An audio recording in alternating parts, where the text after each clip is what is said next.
time.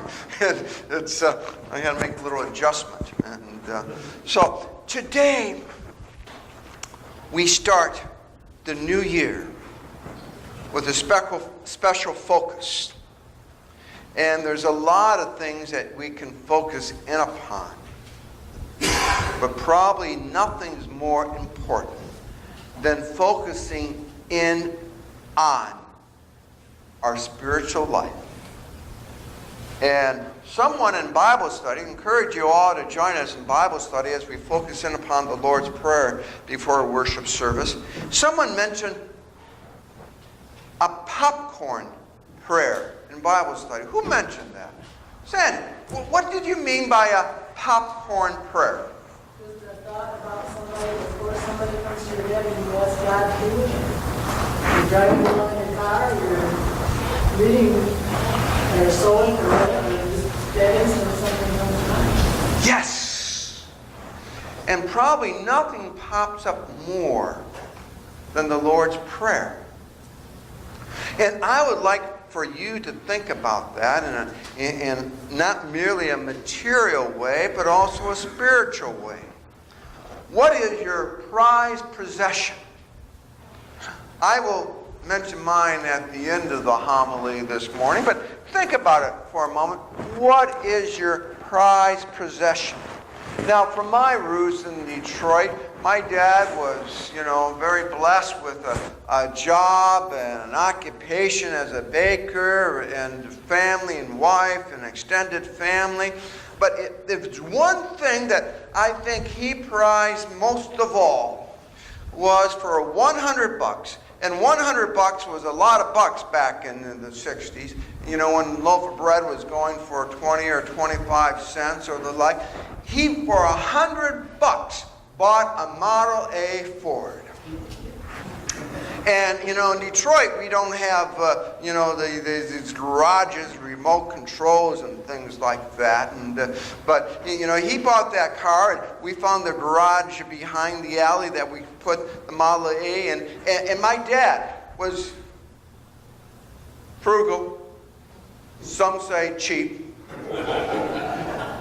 And he had this Model A car, and he only used it on the 4th of July, and every day, like on the 3rd or the 2nd, he would call up AAA and say, hey, I want you to insure the Model A. And, okay, fine, you want a year policy or whatever? Well, whatever, and just make sure it's insured. And on the 5th, he always canceled it.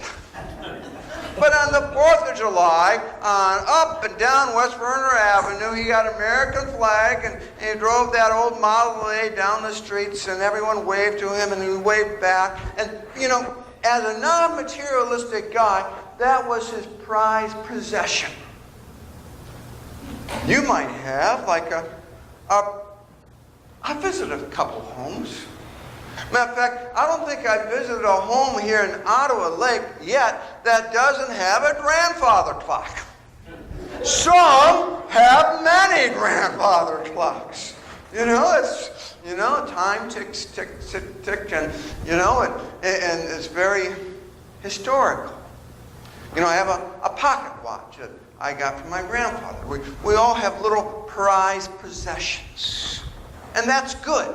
But, maybe one of the most prized possessions that we could possibly ever have is prayer. That popcorn prayer, the Lord's Prayer, other prayers, the Serenity Prayer or the prayer of St. Francis, Lord, make me an instrument of your peace. But the Lord's Prayer is probably the most esteemed prayer in the history of humanity. And sometimes we just speed through it a little bit fast. Remind me when we say the Lord's Prayer today, I'm going to, in our worship order, explain some of those petitions and read them aloud. But the Lord's Prayer is a wonderful place to start the new year with. Jesus Christ prayed. He went off by himself, if need be, to talk with his Father. Someone said in Bible study that he had a great relationship with his Father. And he described prayer as kind of like me and Dad talking together. And indeed, that's a good analogy. You know, talking to your favorite person. That's precious. And that's what Jesus did. He often went out and talked with his Father. You know, there's 17 references in the Scriptures about prayer. 17. You can look it up. And that's what Jesus was about. And the disciples noticed that when he went away to pray, he always came back stronger, more determined, focused. And so he had a vision to the disciples of what prayer is about. But he didn't communicate it to them until they asked him, Lord, teach us to pray. And Jesus said, as recorded in Matthew and in Luke, pray like this. Our Father who art in heaven. You know, you can look through the Lord's Prayer with a magnifying glass, or you can look at the Lord's Prayer with a dictionary and each and every word. And you will find that there are no magic words there. But there is strength for anyone who wants to talk to God and call him Father. And that's something to be highlighted, not minimized in your spiritual sojourn or the way of the world today. And Jesus said, this is a way to pray like this. At another time throughout his ministry, Jesus, whether calling the disciples before his baptism, before choosing his 12 apostles, when people ask him, who do people say that I am? Jesus was praying. He was praying before the cross. And he prayed even on the cross. Father, forgive them, for they know not what they do. What a beautiful illustration of the high level that we should have in prayer, even for those who persecute us. Could a prayer be said for that person in Florida who shot everyone, killing 5? That is a leap of prayer. Not everyone can make that leap, and I don't think I could make that leap if a family member or the like was so wounded or the like. But Jesus always highlights not the easy journey, but to pick up the cross and follow me discipleship. And that can only come when a person has a deep relationship with God and Jesus through prayer. Yes, the disciples saw his strength, and they wanted that emanated in their lives. How do we go about prayer? How do we fulfill it? How do we translate it in our lives? The Lord's Prayer is a prayer. And this is a starting prayer for every kind of prayer. The words that Matthew gives us are different from the words slightly that Luke gives us. You know, some can spend a long time learning different translations of the Lord's Prayer. There are so many out there. Let me just share with you one that finds the essence of prayer. It goes like this. God, our Father, make a name for yourself among men. May everyone acknowledge and obey you. May your purpose be achieved on earth as it is in heaven. Give us today the food we need and forgive us the wrong we have done as we have already forgiven those who have wronged us. Don't bring us to the breaking point, but lead us out of harm's way. For you are the one who can do all this. Nothing will ever overpower you. The highest honor is yours always.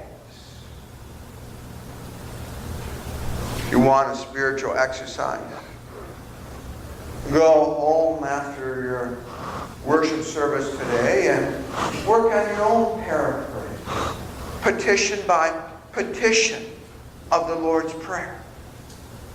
I think you'll find it meaningful.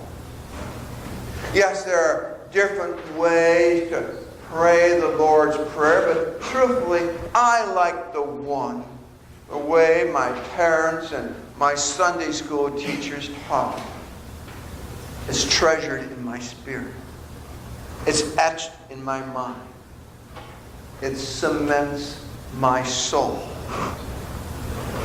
And thus it begins, Our Father who art in heaven. Jesus, when he said "our," meant "our." Jesus said this for a purpose. He was joining in, and he wants us to join in with him, whatever our sojourn might be. Amidst the conflicts and confusions of life, with all its loneliness and anxiety and disappointment, the Lord teaches us to pray. What I remember, I know. And that is the most important thing to know. Remember the crisis in the airport in Florida the other day? Well, that can be personified at any time, any place, even in downtown Sylvania. I'm not sure about downtown Ottawa Lake. But a professor, and it's highlighted in the back of the sermon outline, professor of theology at the University of Chicago, Divinity School, said, a fellow professor one time was taking a train, and there was a terrible accident. The train derailed, bodies flew, people were injured, blood all over. Some people might have died. And this one Christian came upon a very tragic sight.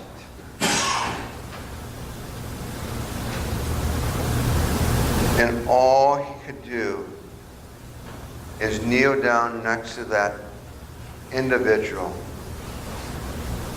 and started to pray. And another person wandered upon the scene. And that person knelt down in a tragic situation. And together, they started to pray the Lord's Prayer. Those individuals eventually scattered their own ways, went their own journeys. But for solidarity of solidarity of spirit. Nothing was more powerful than two people praying together in a tragic situation. That is the Lord's Prayer. It means what it says. Jesus tells us, first of all, to submit ourselves and to remember God. And the best way to pray, really pray, is to focus on Him, His glory, His power, His strength. I don't think I've ever made a hospital call, been with a person dying, we haven't together said the Lord's Prayer. There's power, there's solidarity, there's meaning in that. What does it mean?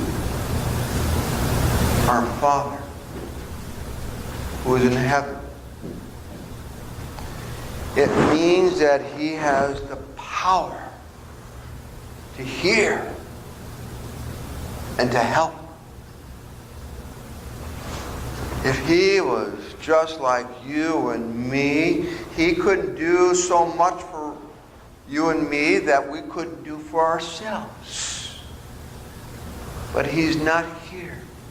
He's the one that has created all. And in His infinite power, He has that strength to hear and create miracles. Our Father who art in heaven, hallowed be thy name. You know, I know a pastor that said, what are you doing? Preaching on the Lord's Prayer. It's so rote, who pays attention to it? Who reflects upon it? And I say just the opposite. It's not a cold storage prayer, but it's so relevant and meaningful, and it touches my spirit. I love how we touch one another here when we proclaim that prayer together. It's a bond for all humanity. And truthfully, it's my spiritual prized possession. After baptism that Jesus, and we talked about in little children's message, after the means of grace that we have every other Sunday here, it is our prized possession. Everything else is for naught. Can be given away. I told you that my dad's prized possession was that Model A Ford that he bought for $100 and loved to take it out on the 4th of July and wave the American flag. And in that regards, when my dad got older, he gave me that Model A Ford. And you know, that Model A Ford would often stall out in the middle of the highway. Luckily, I had AAA, and they could tow it back to the house and the like. And I had limited storage. And eventually, for a good cause, a building program, I gave that car away for the sake of building a steeple at our church in Rochester Hills. And I close with that analogy that what is your prized possession? Nothing is more prized than your spirit, your soul.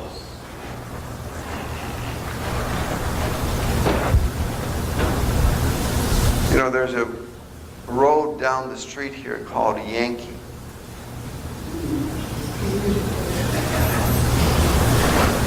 I didn't like that road.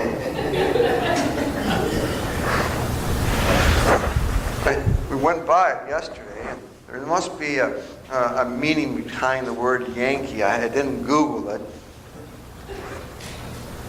But all I just remember is those Yankees from New York.